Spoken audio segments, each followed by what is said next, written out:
Hello guys, आज होती 29 तारीख. मी 22 तारखेला आलो घरी. तुमच्या रुद्राभाऊने एवढा दिवस व्हिडिओ टाकला नाही. ओमदादाचे पेपर सुरू आहेत. तर आपण तेव्हा एक हिंदीमध्ये ब्लॉग काढला होता.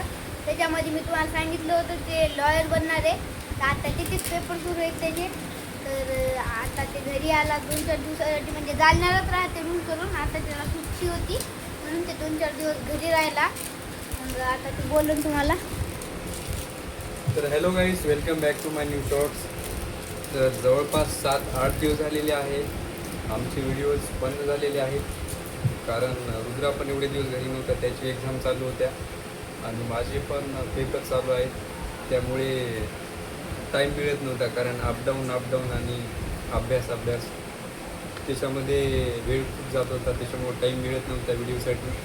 तर आत्ता मला पण सुट्ट्या आहेत 4-5 दिवस आणि रुद्राला पण सुट्ट्या आहेत. तर आम्ही या 4-5 दिवसामध्ये पुन्हा यूट्यूबवरती ॲक्टिव्ह राहणार आहोत आणि तुम्हाला नवीन शॉर्ट्स दाखवणार आहोत. तर हे आमचं बस स्टॉप आहे. 5 वाजलेले आहे, तरी पण अजून ऊन कमी झालेलं नाही आहे. आणि येणाऱ्या 10 दिवसामध्ये आज 29 एप्रिल आहे. 29 एप्रिल ते 10 मेपर्यंत हाय अलर्ट सांगितलेला आहे. कोणीही घराच्या बाहेर जास्त विनाकारण फिरू नका. शक्यतोवर दुपारी काम करण्याचे टाळा. सकाळी 10पर्यंत काम करा आणि संध्याकाळी 5च्या नंतर 2-3 तास जे तुमचं आहे डेलीचं काम ते तुम्ही निपटून घ्या. थँक्यू.